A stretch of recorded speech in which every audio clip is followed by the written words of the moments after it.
Today, we're diving into one of the most tense and strategic developments in Northern Europe. The Baltic Sea has become the center of a new geopolitical storm, and Russia now finds itself trapped while Denmark takes command of the situation. What's unfolding in this crucial maritime region could redefine security, energy, and military balance across Europe for decades to come. So, let's break down what's happening, how Denmark gained control, and why Russia's position in the Baltic is becoming more desperate with every passing day.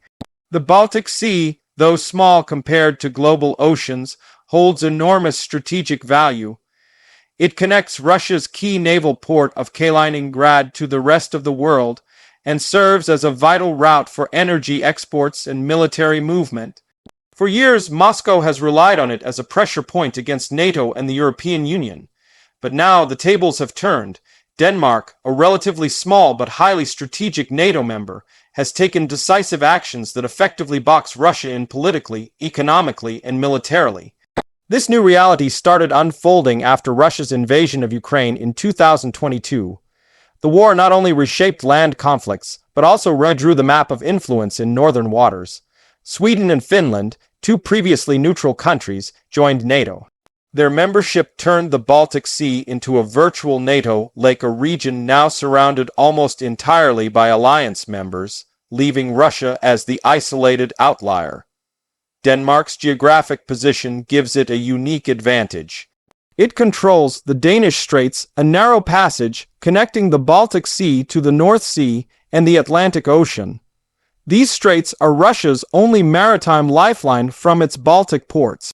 Every ship, whether commercial or military, that wants to exit the Baltic must pass through this narrow gateway. And under international law, Denmark has the authority to regulate and monitor transit through its waters. In recent months, Denmark has intensified its naval presence, upgraded surveillance, and coordinated closely with NATO allies like the UK, Germany, and the US to secure this choke point. This effectively means Russia's Baltic Fleet, once seen as a major threat, is now under constant observation and could be trapped at any moment if tensions escalate. For Moscow, this is a nightmare scenario. The Danish government has also taken a firmer stance than ever before. After several suspicious incidents, including undersea sabotage and drone sightings near critical energy infrastructure, Copenhagen decided enough was enough.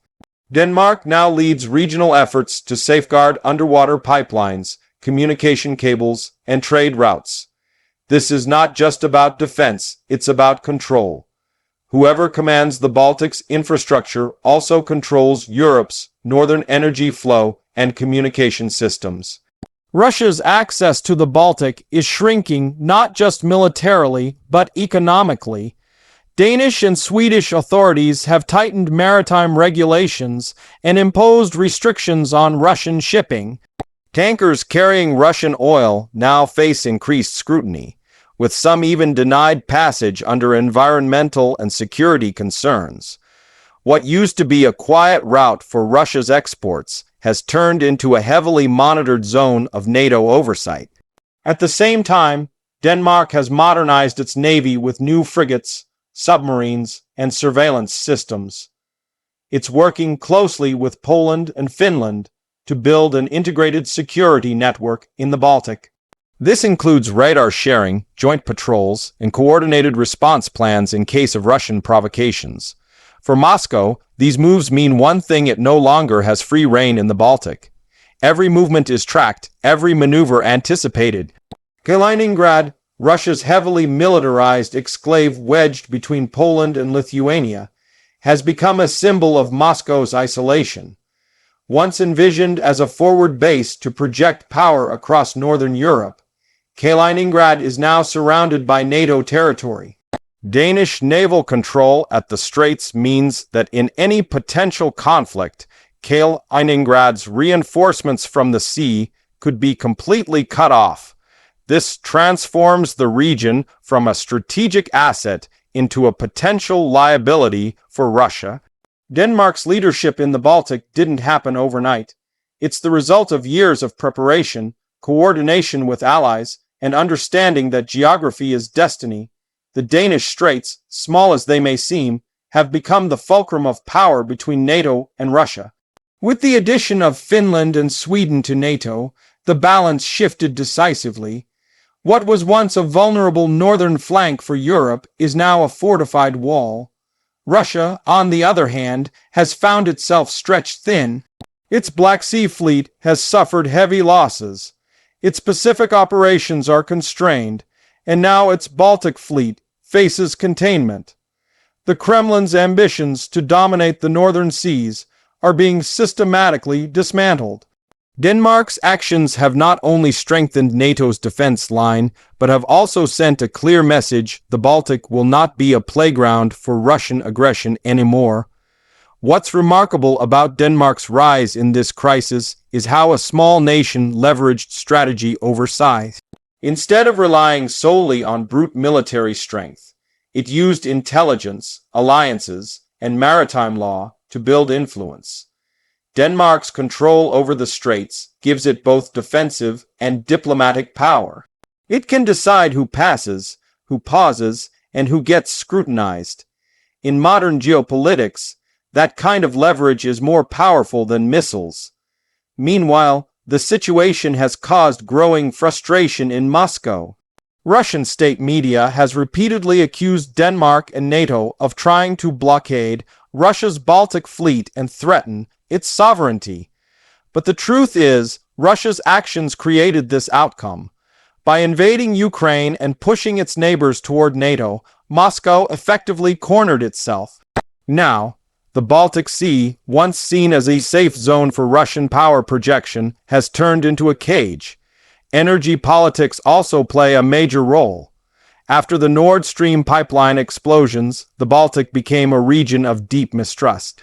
Investigations pointed to state-level sabotage, and while no one officially took responsibility, the incident forever changed Europe's perception of security at sea. Denmark has since taken the lead in coordinating new protection measures, including undersea drone surveillance and joint maritime patrols. This ensures that no pipeline, no cable, and no vessel operates without oversight.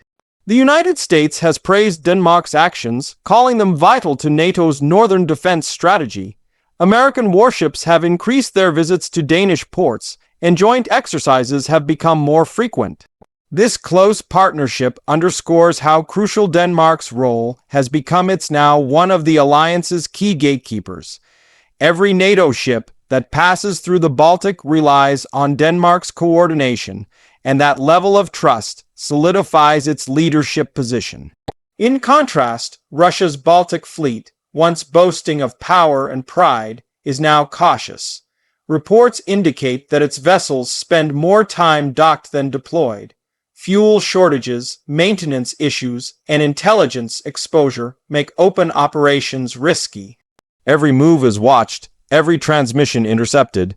Danish and NATO radar networks have created what experts call a transparent sea, where Russia can hide nothing. The political implications are equally significant. Denmark's parliament has approved new defense spending, much of it focused on maritime security and intelligence. Public opinion strongly supports standing up to Russian aggression, especially after repeated airspace violations and cyber attacks traced back to Russian sources. Denmark's leadership in this crisis has turned it into a symbol of resilience, a small nation showing that strategy and unity can outmatch even the most powerful adversary. Europe as a whole has also rallied behind Denmark's stance. Germany has deployed naval units to the region, Poland has boosted coastal defenses, and Sweden is reinforcing Gotland Island, the central piece of control in the Baltic. All these actions signal one thing: Russia's dominance is over. The Baltic Sea, once divided, is now unified under NATO's collective defense umbrella. For Russia, this shift is not just a military setback, but a strategic humiliation. The country once used the Baltic as a route for its gas pipelines, a showground for its warships, and a pressure tool against neighboring states. Now, it's hemmed in by an alliance that controls every route out. The Danish Straits are no longer just a passage, they're a barrier that Moscow cannot bypass without consequence. Denmark's command of the situation is also reshaping the Arctic dynamics. As melting ice opens new northern routes, control of the Baltic becomes even more important. It's the access point for future trade, naval movement, and energy supply between the Arctic and Europe.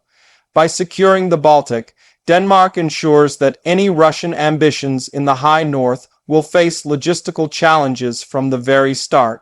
Despite all this, Copenhagen has maintained a measured tone.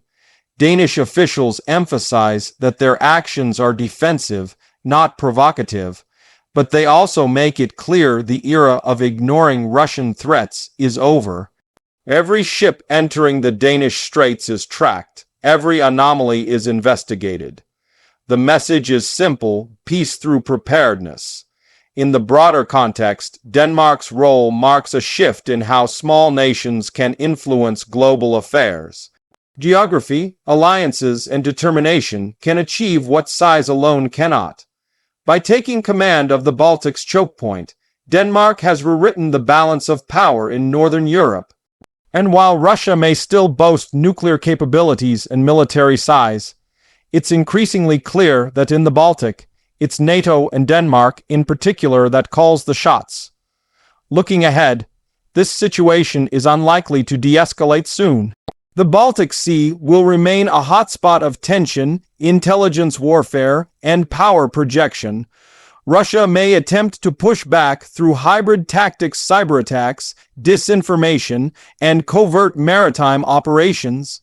But the groundwork laid by Denmark and its allies ensures that any such moves will be met with immediate response. The world is watching how this unfolds because the Baltic is more than just a regional issue. It's a test case for how NATO handles maritime security, energy infrastructure, and hybrid threats in the modern era. The lessons learned here will shape future policies not just for Europe, but for global sea routes everywhere. In the end, Russia's entrapment in the Baltic isn't just about geography, it's about consequences. For years, Moscow used aggression to gain leverage. Now, that same aggression has closed its doors. Denmark, through discipline and strategic foresight, has turned the tide. It stands at the helm of a new order in the north, one defined by unity, vigilance, and control. The message from Copenhagen to Moscow is silent but unmistakable. The Baltic is no longer your playground. It's now under watch, under order, and under NATO's protection. Denmark may not be the biggest military power, but right now, it's the one holding the key, and Russia knows it. So as the Baltic Sea transforms from a corridor of uncertainty into a fortress of stability, one thing is clear: Denmark has taken command, and Russia is running out of moves. The balance of power has shifted, and for the first time in decades, the Baltic belongs not to fear, but to strategy and cooperation.